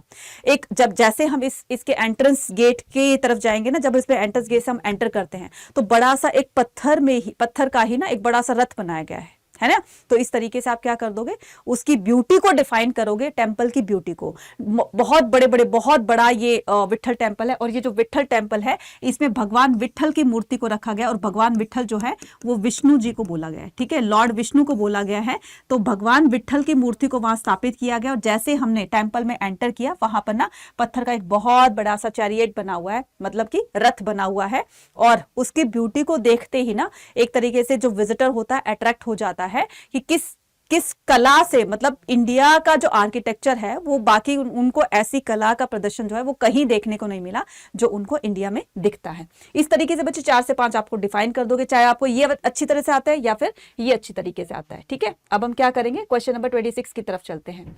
How did the GB Pant show his concern in the constitution assembly for making the India the unified nation.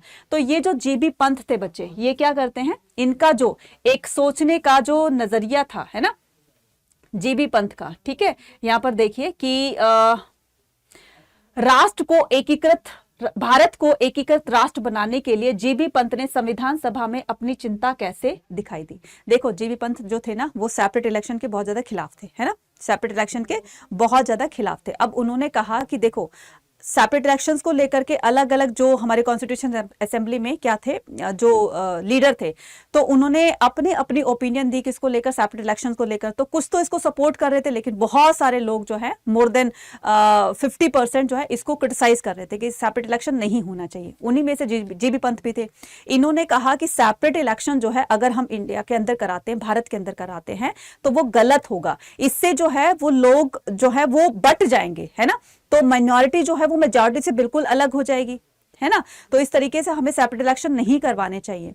और इसके अलावा जो वो था कि राष्ट्र को जो है एकीकृत करने के लिए, यानी कि उसकी यूनिटी तब तक हम बरकरार नहीं कर सकते जब तक हमारे उसके लोग जो हैं वो क्या करने होंगे, यूनाइट होकर नहीं रहेंगे। तो उसमें उनको यूनाइट होना बहुत जरूरी था। तो उस तरह से अपनी ओपिनियन दी किस तरह से लोग जो है वो यूनाइट होकर रह सकते हैं और तभी एक जो है मतलब एक क्या बोलेंगे उसको कि एक यूनाइटेड मतलब कंट्री की हम लोग स्थापना कर सकते हैं, जिसकी हमने कल्पना करी है कि हमारा देश जो है वो एकजुट होकर के रहेगा। इसमें ना किसी तरह का कोई भी डिस्क्रिमिनेशन, किसी भी जाति जो धर्म होता है इनके साथ नहीं किया जाएगा, किसी भी लोगों के साथ किसी तरह का कोई भेदभाव नहीं किया जाएगा।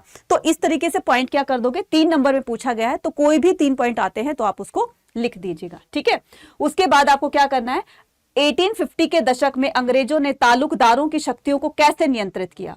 क्या कह रहा है? 1850 के दशक में अंग्रेजों ने तालुकदारों यानी कि इसका जो जमींदार वगैरह थे, है ना, उनकी शक्तियों को कैसे नियंत्रित किया? बहुत इजी क्वेश्चन है, ठीक है। ये बहुत बार मैं समझा भी चुकी हूं, जब मैंने ये आपको चैप्टर कराया था तो बहुत अच्छी तरीके से समझाया था, ठीक है। देखो क्या होता है बच्चे, जब ये अंग्रेज आते हैं, ठीक है, तो इन्होंने सबसे पहले कहां पर, बंगाल पर ही अपना रूल स्टैब्लिश किया, ठीक है। बंगाल पर ही क्या रीजन था? 1757 में प्लासी का जो बैटल होता है, 1757 में प्लासी का जो बैटल होता है, ठीक है, प्लासी बैटल जो होता है वो क्या किया गया था? इसी से ही ये एक ऐसा निर्णायक युद्ध था, इससे अब ये डिसाइड होने वाला था कि अब बंगाल पर कौन रूल करेगा, ठीक है। तो ये क्या करते हैं, एक तरफ सिराजुद्दौला की सेना थी तो दूसरी तरफ कौन थी? दूसरी तरफ रॉबर्ट क्लाइव की सेना थी। तो रॉबर्ट क्लाइव की सेना आर्मी जो है वो जीत जाती है और सिराजुद्दौला हार जाता है। इस तरीके से बंगाल में ही उन्होंने क्या किया, अपनी रूलिंग, अपनी स्टैब्लिशमेंट जो है वहां से स्टार्ट करी, ठीक है। ये काम क्लियर हो गया। उसके बाद अब ये बंगाल में किसी को जानते तो थे नहीं, है ना, तो इन्होंने क्या किया, जमींदार को अपना मीडिएटर बनाया। जमींदार जिसके अंडर में 400 गांव आते थे, ठीक है, जिसके अंडर में 400 विलेजेस आते थे, तो ये एक तरीका ना वहां का मुखिया था, हेड था, राजा था, इसको अपना मीडिएटर बनाते हैं। और इससे बोला गया कि जमींदार से कि तुम क्या करोगे, फार्मर से, ठीक है, फार्मर से, जो फार्मर्स होते हैं उनसे रेवेन्यू कलेक्ट करोगे। रेवेन्यू कलेक्ट करके किसको दोगे? ईस्ट इंडिया कंपनी को दोगे, यानी कि हमें दोगे, ठीक है। अब ये जमींदार क्या करता था, ईस्ट इंडिया कंपनी के आने से पहले सारी जो रेवेन्यू कलेक्शन होता था ये खुद रखता था, ठीक है। गांव में जो कोर्ट कचहरी का काम होता था ये कर लिया करता था, डिसीजन का, जजमेंट का काम होता था ये कर लिया करता था। जो आपके कस्टम ड्यूटीज से जो रेवेन्यू आता है, यानी कि टोल टैक्स वगैरह होते थे एक गांव से दूसरे गांव में जाने के लिए, तो उसमें जो टैक्स आता था उस पे भी जमींदार ही लेता था। थोड़ी बहुत अपने आर्मी भी रख लिया करता था, तो बहुत पावर थी इसके पास। तो धीरे धीरे सारी पावर जो है अंग्रेजों ने इससे छीन ली। क्यों छीन ली? क्योंकि जमींदार अपना काम ठीक से नहीं कर रहा था, ऊपर से जमींदारों के ऊपर इन्होंने स्ट्रिक्ट लॉ इंपोज कर दिया, जिसको कहा जाता है सनसेट लॉ। जिसको क्या कहा जाता है? सनसेट लॉ कहा जाता है। इस सनसेट लॉ के अकॉर्डिंग अगर जमींदार ने फिक्स डेट पर, ठीक है, जो डेट फिक्स की गई थी, अगर इसके अंदर अंदर अपना रेवेन्यू जमा कर दिया तब तो ठीक है। अगर वो सनसेट होने के बाद इसमें अपना रेवेन्यू जो है वो सबमिट करेंगे तो उसको वैलिड नहीं माना जाएगा। तो इस तरीके से अगर वो नुकसान में जाते हैं तो कंपनी क्या करेगी, उनकी प्रॉपर्टी को सेल करके ऑक्शन में डालकर जितना पैसा आएगा उससे कंपनसेट करेगी, अपने नुकसान की भरपाई करेगी, ठीक है। इस तरीके से जमींदार की जो पावर थी धीरे धीरे उन्होंने सारी पावर उससे छीन ली। जमींदार जो है वो धीरे धीरे कंगाल होने लगे थे, धीरे धीरे जो है वो गरीब होने लगे थे, उनके पास पैसा नहीं रहा था, जमीनें भी वो लोग नीलाम कर रहे थे। तो इस तरह से वो लोग अपने नुकसान को देखकर सिटी से जो है सिटी की तरफ जाने लगे थे, गांव को छोड़ करके सिटी की तरफ जाने लगे थे।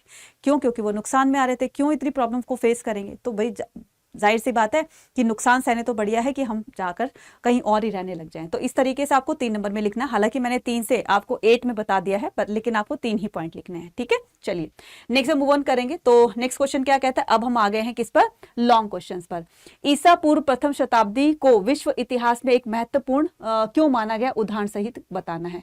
तो इसका जो इंग्लिश वर्जन है वो क्या कहा गया है, इंग्लिश वर्जन में, why is the mid first millennium BCE often regarded as the turning point of the Indian history, explain with the example.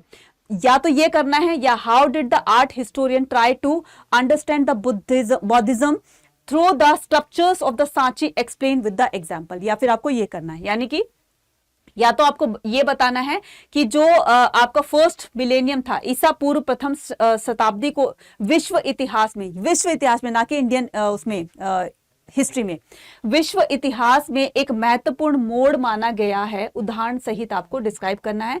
कला इतिहासकारों ने सांची स्तूपा की मूर्ति कला के माध्यम से बौद्ध धर्म को किस प्रकार समझने का प्रयास किया, वो आपको बताना है। इनमें से जो भी आपको सही आता है वो करेंगे। तो पहले हम क्या करेंगे, इस पर बात करते हैं।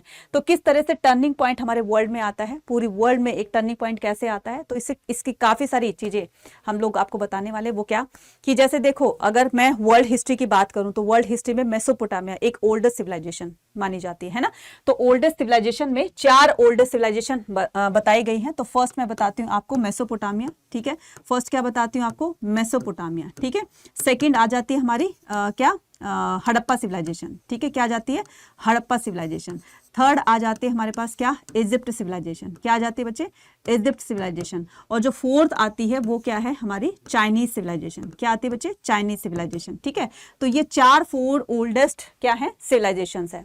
तो इन सिविलाइजेशन के जो है डिक्लाइन होने के बाद अब चीजें कहीं ना कहीं से तो रीस्टार्ट होगी ना, ये बिल्कुल डिस्ट्रॉय हो गई। ठीक है, मेसोपोटामिया बिल्कुल खत्म हो गई, हड़प्पा बिल्कुल खत्म हो गई, है ना, चाइनीज खत्म हो गई, इजिप्ट बिल्कुल खत्म हो गई।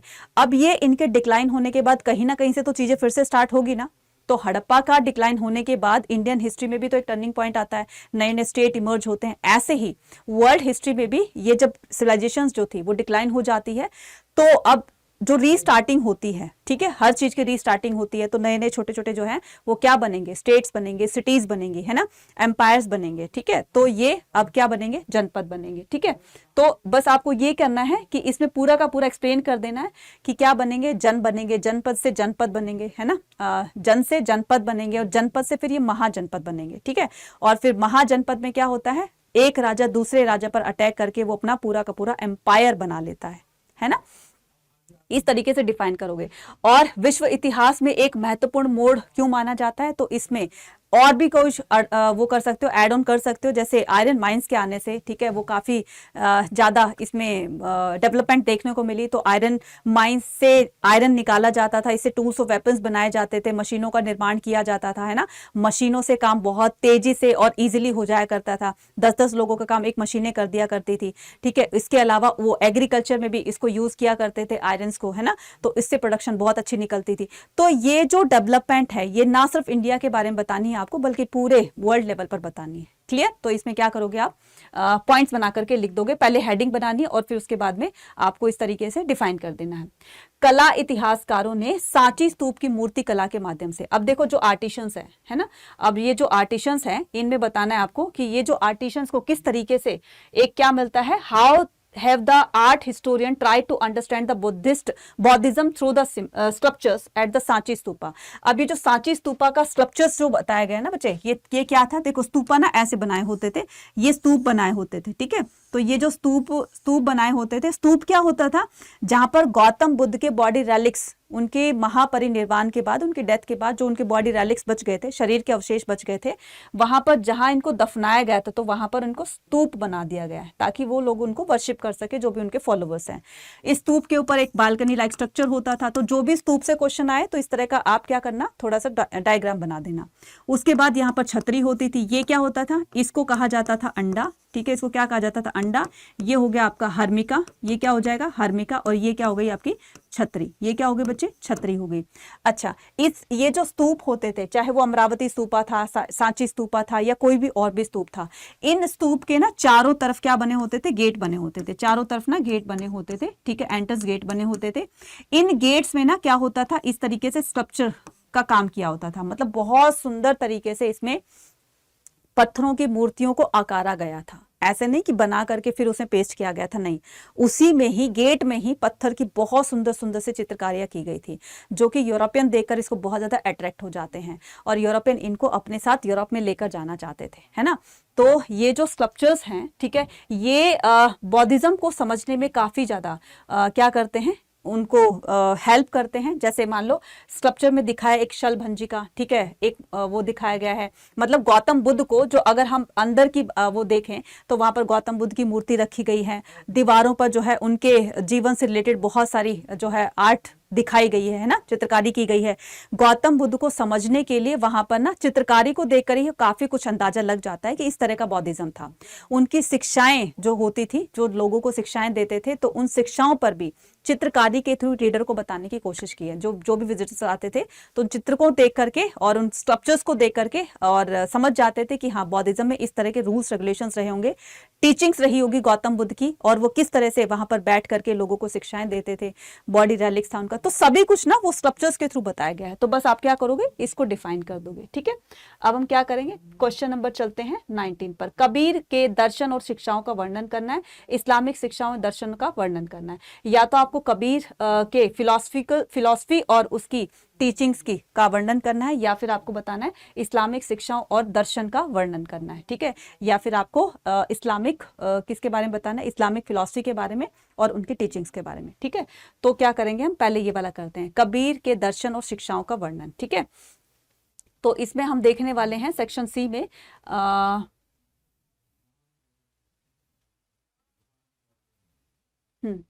सेक्शन सी में देखने वाले हैं हम क्या, टीचिंग्स ऑफ कबीर। देखो कबीर जो थे वो निर्गुण भक्ति को फॉलो किया करते थे। तो नंबर एक बताओगे, कबीर जो थे वो एक बहुत ही ग्रेट पोएट संत थे, इस तरह से हेडिंग बनाओगे, ठीक है। Kabir was a great poet संत, ठीक है, Kabir was a great poet संत, ठीक है, एक बहुत ही ज्ञानी, ठीक है, ये संत थे, ठीक है। नंबर 1 पे इस तरह से हेडिंग बना दोगे, उसको डिफाइन कर दोगे। सेकंड पे बढ़ दोगे, कबीर जो है वो निर्गुण भक्ति के क्या थे, उपासक थे, ठीक है, निर्गुण भक्ति फॉलो किया करते थे। निर्गुण भक्ति क्या होता है बच्चे, विदाउट एट्रीब्यूट, यानी कि जिसमें मूर्ति पूजा नहीं की जाती, ठीक है, विदाउट एट्रीब्यूट, जिसमें मूर्ति पूजा नहीं की जाती, ठीक है। तीसरा क्या था, वो जो थे कबीर की जो शिक्षाएं थी, ठीक है, वो ये थी कि हमें जो है, मतलब ये तो देखो किसी की भी अगर शिक्षाएं पूछी जाती हैं, किसी की भी अगर फिलॉसफी पूछी जाती है, तो सब में 2-4 कॉमन पॉइंट होते हैं, जैसे सबसे प्रेम से रहना है, ठीक है, सबको क्या करना है, सबको जो है किसी के साथ भेदभाव नहीं करना, चोरी नहीं करना, है ना, और ब्रह्मचर्य का पालन करना है। तो इस तरह से 3 से 4 कॉमन पॉइंट तो आप लिखा दोगे, ठीक है, तो वो तो लिखने ही लिखने आपको। तो उसके बाद कबीर की जो दोहे हैं, ग्रंथावली हैं, ठीक है, तो उसको भी कबीर के फॉलोवर्स ने क्या किया है, उनको भी अलग अलग भागों में बांटा गया। जैसे राजस्थान में दादू पंथ बोला गया है, ठीक है, जैसे बनारस में क्या बोला है, कबीर पंथी बोला गया है। इस तरीके से उनके दोहों का, उनके श्लोकों का, उनका जो भी उन्होंने टीचिंग्स दी, उनको संकलित किया गया है, उनको कंपाइल किया गया है बीजक में, ठीक है। तो ये सारा लिख दोगे। तो उनकी बुक्स के बारे में लिख दोगे, ठीक है, कबीर की बुक्स के बारे में लिख दोगे कि बुक्स में क्या क्या गया। अब उनकी टीचिंग्स क्या कहती थी, फिलॉसफी क्या कहती थी, उनकी फिलॉसफी कहती है कि हमें जो है वो हमें मूर्ति पूजा नहीं करनी चाहिए, ठीक है, ये झूठे आडंबर होते हैं, ठीक है। रीबर्थ क्या होता है, तो रीबर्थ कुछ नहीं होता, जो तुम्हारे कर्म है, तुम्हारे अच्छे कर्म के हिसाब से तुम्हें ये वाला जन्म भी अच्छा होगा, तुम्हारा आने वाला जन्म भी अच्छा होगा, ठीक है। इस तरीके से आप उसमें फिलॉसफिकल बता दोगे, ठीक है, फिलॉसफिकल मैटर्स के अकॉर्डिंग बता दोगे। और इसकी इनकी टीचिंग्स में आप ये भी बता दोगे कि इनकी टीचिंग्स जो थी वो ना सिर्फ हिंदुओं के लिए, ना सिर्फ मुस्लिम्स के लिए, बल्कि सभी कम्युनिटी के लिए एक जैसी होती थी। तो इनकी टीचिंग्स जो थी ना वो थोड़ी सी हटकर थी, ऐसे हटकर थी जैसे बोला गया था कि जो कास्ट सिस्टम फैला हुआ है, ये क्यों फैला हुआ है ना, तो इसको नहीं होना चाहिए। ब्राह्मणों को बोला गया था कि ये जो तुमने रूल रेगुलेशंस बना रखे, या तो तुम इनको रिमूव करो या फिर इनमें रिफॉर्म करो। तो इस तरीके से आप लाइन बना करके, इसके हेडिंग्स बना करके और उसको डिफाइन कर दोगे, ठीक है बच्चा। नेक्स्ट करते हैं, describe the teaching of the philosophy of Islam, ठीक है। तो इस्लाम धर्म को पहले करना है कि 712 में, ठीक है, 712 में मोहम्मद बिन कासिम, ठीक है, मोहम्मद बिन कासिम इंडिया आता है और सिंध पर क्या करता है, सिंध पर सबसे पहले आकर के वहां पर रूल करने लगता है। और जैसे ही उसने यहाँ पर रूल करना स्टार्ट किया, तो सिंध में तो उसने ऑफिशियली डिक्लेयर कर दिया कि इस्लाम धर्म यहाँ पर आएगा, ठीक है, और ऑफिशियली डिक्लेयर कर दिया। तो सिंध के आसपास के राज्यों में भी धीरे धीरे जैसे जैसे उसका एक्सपेंशन बढ़ा, वैसे वैसे उन्होंने सारे में क्या कर दिया, इसको इस्लाम धर्म को लागू कर दिया। और मुगलों के आने तक, ठीक है, मुगलों के रहने तक इंडिया में इस्लाम धर्म ही लागू हुआ। इस्लाम धर्म के 5 क्या कर दोगे आप, पिलर्स लिख दोगे, ठीक है। 5 पिलर्स में क्या कर दोगे कि गॉड क्या है, 1 है, ठीक है, अल्लाह क्या है, गॉड इज 1, ठीक है, भगवान एक है, ठीक है, और भगवान एक है, और प्रॉफिट मोहम्मद जो है इनके मैसेंजर है, ठीक है, प्रॉफिट मोहम्मद इनके मैसेंजर है। तो अल्लाह की परछाई जो है प्रॉफिट मोहम्मद को बताया गया है कि यही एक तरह से आप मान लो अल्लाह है, ठीक है। दूसरा बताओगे, ठीक है, दूसरा इसमें बता दोगे कि जो है दिन में 5 बार नमाज पढ़नी होती है, जो कि हमारे एनसीईआरटी में एज इट इज लिखे हुए हैं, वो सारे के सारे आप उसको देख लीजिएगा। तीसरे में बताया गया है कि अपने जीवन काल में एक बार तो हमें हज की यात्रा करनी चाहिए, ठीक है, और दूसरा रमजान के महीने में फास्टिंग करनी चाहिए, ठीक है, अपने सैलरी का कुछ पार्ट दान करना चाहिए। तो उसमें क्या कर दोगे, सारी की सारी चीजें लिख दोगे। बहुत ईजी है बच्चे, ज्यादा कोई बहुत ज्यादा आपको डिफिकल्ट नहीं लग रहा होगा ये सारी चीजें। Analyse the Gandhi ji activities in the Indian during the 1930 से लेकर 34 तक। ये 1930 में क्यों बोला जा रहा है बार बार, 1930 में बच्चे आपको बताना है दांडी मार्च के बारे में, ठीक है, किसके बारे में बताना है, दांडी मार्च, यानी कि सॉल्ट जो लॉ था, ठीक है, सॉल्ट लॉ के बारे में बताना है। तो वो 1930 में ही तो हुआ था ना। तो तो 12 मार्च 1930 को दांडी मार्च जो है गांधी जी अपने साबरमती आश्रम से 78 फॉलोअर्स के साथ में ये दांडी मार्च स्टार्ट करते हैं और analysis the Gandhi ji activities in India during the 1930 से लेकर 34 तक। तो यहाँ पर हम देखेंगे कि गांधी जी ने 30 में क्या किया, सॉल्ट सत्याग्रह। तो सॉल्ट सत्याग्रह के बारे में बिल्कुल सही तरीके से बता दोगे पूरा का पूरा, ठीक है। गांधी जी 78 फॉलोअर्स के साथ में अपने फॉलोअर्स को लेकर चलते हैं और दांडी पहुंचते कब, 6 अप्रैल, ठीक है। कब पहुंचते हैं, 6 अप्रैल 1930 को दांडी पहुंचते हैं और वहां पर जाकर के उन्होंने अंग्रेजों की फैक्ट्री के सामने ही जो सी वाटर होता है उसको स्प्रेड करके नमक बना करके और नमक कानून को तोड़ा। नमक एक ऐसी चीज थी जो कि हर कोई इसको यूज करता था और हर कोई उसको खरीदेगा भी, खरीदेगा तो उनके पास टैक्स जाएगा। तो ये सरासर इंडियंस के प्रति जो है वो इनजस्टिस था और गांधी जी ने इसी को क्या किया, इस सॉल्ट लॉ को ब्रेक करने के लिए इस चीज को इनिशिएट किया। तो ये डिफाइन कर दोगे, ठीक है। उसके बाद जो है वो 1930 में ये सारा होता है। 1931 में उनके साथ इनकी जो कौन थे, ब्रिटिशर्स थे, उनके साथ में इनकी कौन होती है, मीटिंग होती है और इस मीटिंग में गांधी जी ने 11 डिमांड्स भी रखी थी, ठीक है।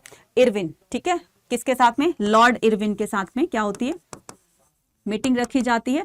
तो लॉर्ड इरविन के सामने जब गांधी जी ने 7 डिमांड्स रखी तो उसमें सॉल्ट लॉ भी बोला गया था। तो पहले ही ये काम हो चुका था सॉल्ट मार्च होने से पहले, कि एक तरह से गांधी जी ने उनको इंटीमेशन दे दी थी, एक तरह से उनको इशारा दे दिया था कि देखो अगर तुमने 11 मार्च तक अगर तुमने सॉल्ट लॉ को ब्रेक नहीं किया या तुमने सॉल्ट पर जो टैक्स लगाया उसको तुमने खत्म नहीं किया, रिमूव नहीं किया, तो अगले दिन से हमारी एक्टिविटीज के जिम्मेदार तुम होगे, जो भी हम करेंगे तो उसके उत्तरदायी तुम होगे।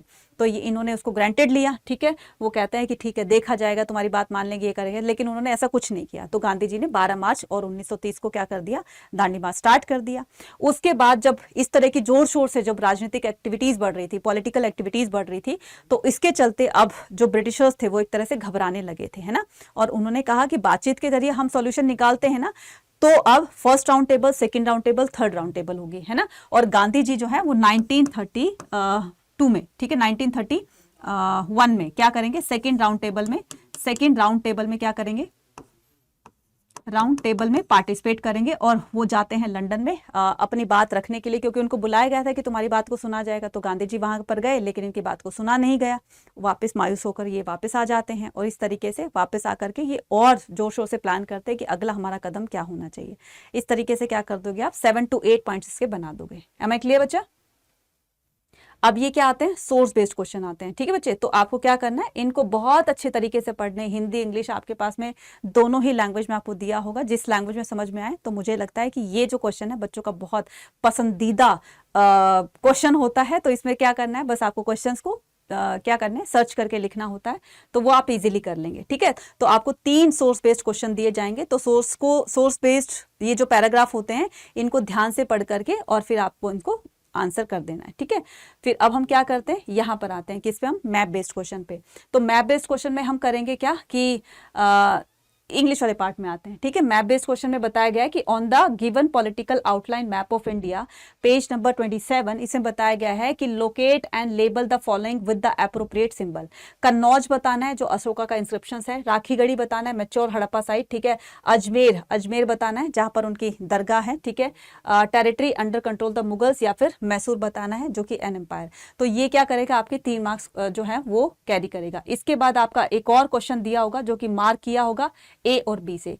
ये देखो 1857 के रिवोल्ट से हर बार आपका मैप क्वेश्चन पूछा गया है। तो आपको क्या करना है, 1857 के मैप को अच्छी तरीके से पढ़कर जाना है, ठीक है बच्चा। क्या करके जाना है, अच्छी तरीके से पढ़कर जाना है, तभी जाकर आप इस तरह के क्वेश्चंस को, यानी कि मैप में आपका एक भी क्वेश्चन जो है वो आपका नहीं मिस्टेक होगा जब तक आप इसमें अच्छे से नहीं इसको जान लेते हैं। तो आपको ये जो रिबेल्स एंड राज है तो इसको अच्छी तरीके से करके जाना है, ठीक है बच्चा। क्लियर है यहां तक? एक बार फटाफट से मुझे थम्स अप शो कर दो, जल्दी से, ठीक है, जल्दी से शो कर दो फटाफट से। क्लियर, अंडरस्टूड यहां तक? जल्दी से बताओ।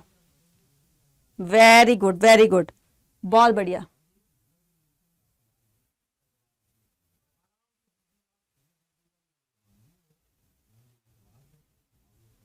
गुड, ठीक है, यहां तक समझ में आ गया सभी को?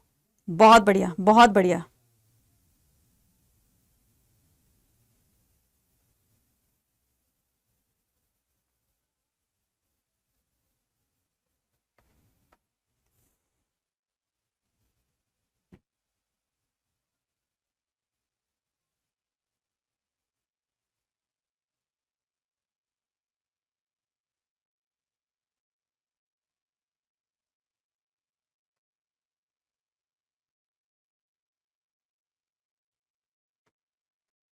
ठीक है, तो अब हम क्या करेंगे, यहाँ पर देख लेते हैं। ये फिजिकल एम्पायर कैंडिडेट्स के लिए है, ठीक है, ये आपको नहीं करना है, ये जिनको जो दृष्टि बाधित जो बच्चे होते हैं उनके लिए है, ठीक है।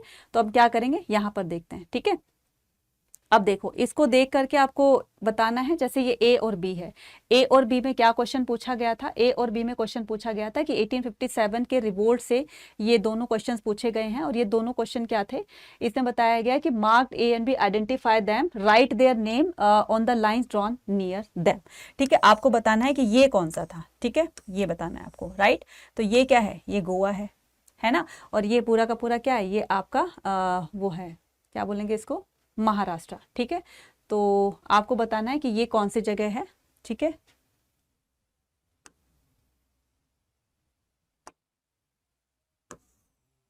ठीक है, तो ये बताना है और आपको बताना है ये, ठीक है। अब ये तो देखो, ये तो बिल्कुल अच्छी तरीके से हमें समझ में आता है, इसमें तो बताने की जरूरत ही नहीं है, ठीक है।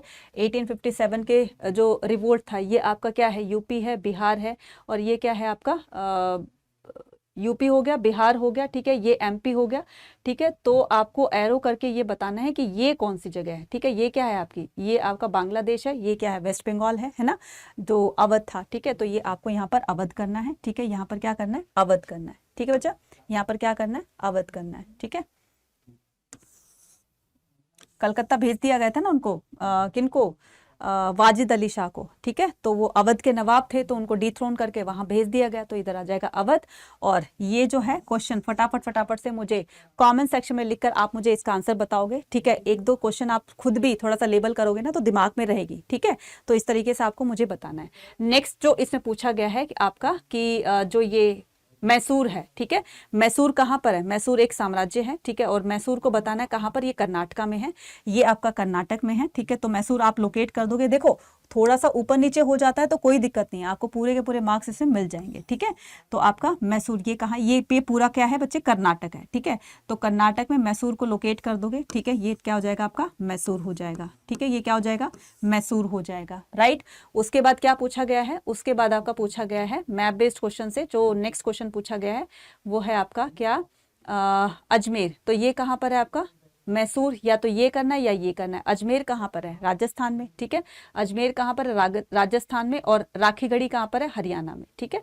अजमेर कहाँ पर है, राजस्थान में। तो हम क्या करेंगे, अजमेर यहाँ पर लोकेट, ये गुजरात है आपका और ये राजस्थान में, तो यहाँ पर क्या करेंगे हम, अजमेर को लोकेट कर देंगे राजस्थान के अंदर, ठीक है। तो यहाँ पर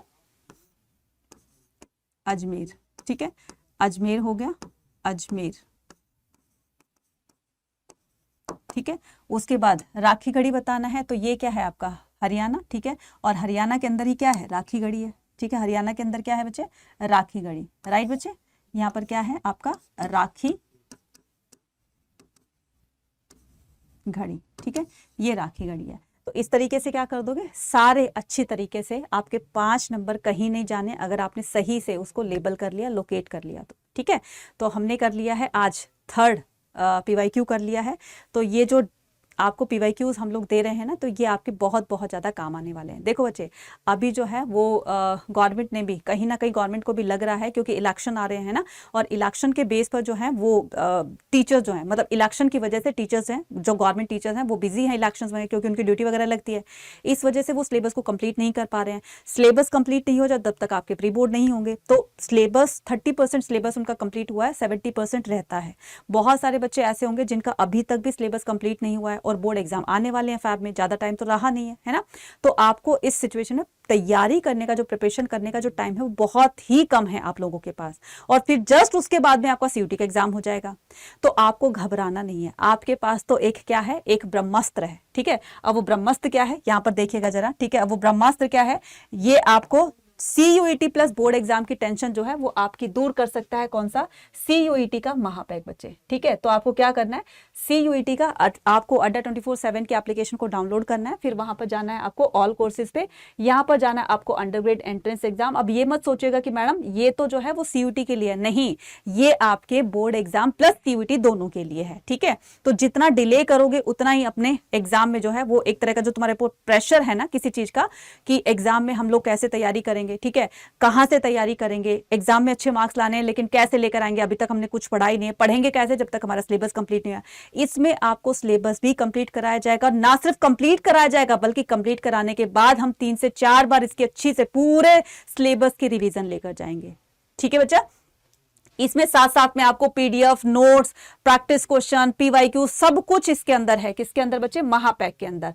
तो आज ही इसको एनरोल कीजिए क्योंकि बच्चे टाइम नहीं है, जितना आप डिले करोगे उतना ही आप लोगों के लिए डिले होगा। और इस पर ये आपको दिख रहा है ना कि मैडम ये तो बहुत ज्यादा कॉस्टली है, कॉस्टली नहीं है। मैं आपको एक कूपन कोड बताती हूँ, उस कूपन कोड को लगा करके आपको मिल जाएगा मैक्सिमम डिस्काउंट। तो इस डिस्काउंट को अवेल करने के लिए Y489 कूपन कोड लगाना है और इस महापैक में क्या कर लेना है? एनरोल कर लेना है।